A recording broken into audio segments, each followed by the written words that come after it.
Hello everyone, I welcome you all on this 10 minutes a day series. So आज के इस session में हम लोग बात करेंगे थ्योरी ऑफ प्रोबेबिलिटी के पार्ट नंबर 4 के बारे में। So let's get started.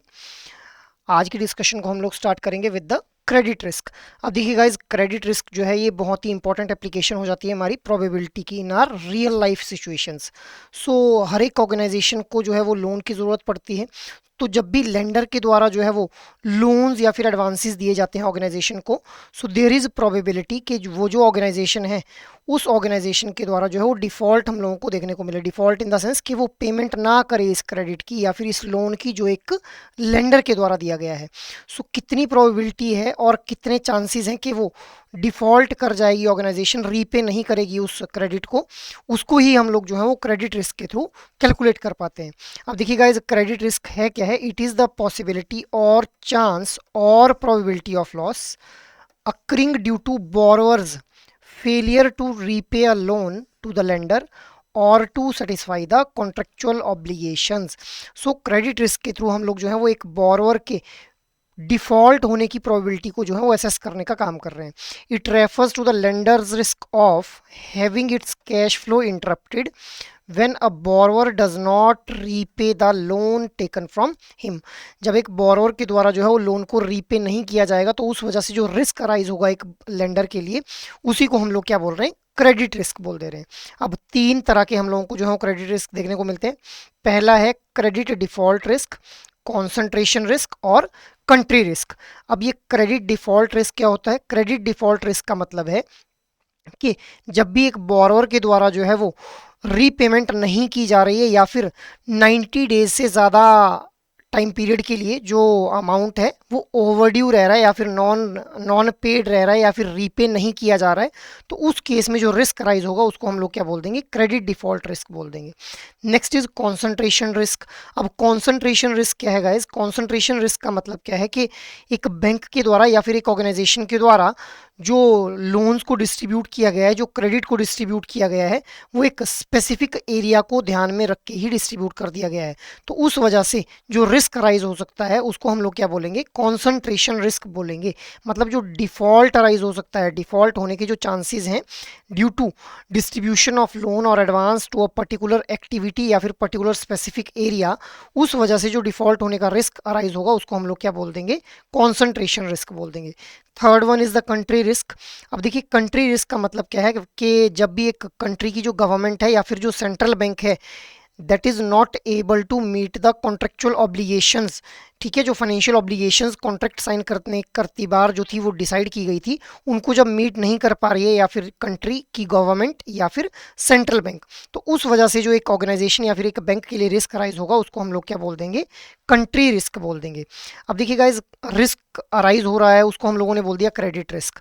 अब कितना लॉस एक ऑर्गेनाइजेशन को या फिर एक बैंक को हो सकता है उसको हम लोग कैसे कैलकुलेट करते हैं?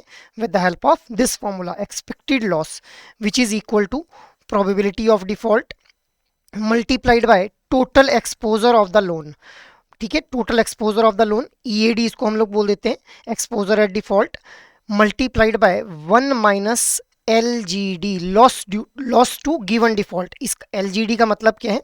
देखिए, PD हो गया यहाँ पे प्रोबेबिलिटी ऑफ डिफॉल्ट, EAD हो गया कि टोटल एक्सपोजर ऑफ लोन कितना है, ठीक है, जिसके ऊपर डिफॉल्ट होने की आशंका है।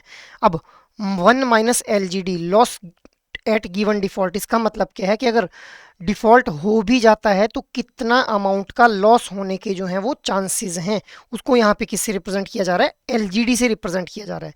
सो इस फॉर्मूला को आप लोगों ने ध्यान में रखना है, यहाँ से जो है वो आप लोगों से न्यूमेरिकल बेस्ड क्वेश्चन फ्रेम किया जा सकता है। So I hope credit risk is clear to you all. Moving ahead, अब हम लोग बात कर लेते हैं वैल्यू एट रिस्क के बारे में। सो जो concept of value at risk है वो एसोसिएटेड है with the portfolio of an individual या फिर एक ऑर्गेनाइजेशन। मतलब एक ऑर्गेनाइजेशन या फिर जो इंडिविजुअल है उसके द्वारा जो इन्वेस्टमेंट की गई है वो मल्टीपल एसेट्स के अंदर इस इन्वेस्टमेंट की गई होगी। सो उन मल्टीपल एसेट्स को एक बकेट के अंदर जब रख दिया तो उसको क्या बोल दिया हम लोगों ने? पोर्टफोलियो बोल दिया। अब वैल्यू एट रिस्क क्या है? It is a financial metric that one can use to estimate the maximum risk of investment over a specific period. कि एक इंडिविजुअल या फिर एक ऑर्गेनाइजेशन के द्वारा जो इन्वेस्टमेंट की गई है उस इन्वेस्टमेंट के साथ में कितना जो रिस्क है वो एसोसिएटेड है, कितना अमाउंट का रिस्क जो है वो एसोसिएटेड है, उसको हम लोग क्या बोल देते हैं, value at risk. Value at risk actual में एक मैट्रिक्स है जिसके थ्रू हम लोग कैलकुलेट कर पाते हैं कि मैक्सिमम टू मैक्सिमम कितना जो है वो हम लोगों को रिस्क उठाना पड़ सकता है अगर हमारी जो इन्वेस्टमेंट हम लोगों ने की हुई है उसके ऊपर मैक्सिमम कितना रिस्क हम लोगों को उठाना पड़ सकता है over a specific period of time. अगर हम कुछ अदर वर्ड्स में इसको डिफाइन करें, so value at risk formula helps one to measure the total amount of losses that could happen in an investment portfolio as well as the probability of that loss, कि एक portfolio के अंदर कितने chances हैं कि भाई हम लोगों को जो है वो लॉस हो सकते हैं, और इसके अलावा कितने अमाउंट के लॉस जो है वो हम लोगों को हो सकते हैं। ठीक है, तो ये हम लोग जो है कैलकुलेट कर पाते हैं with the help of value at risk.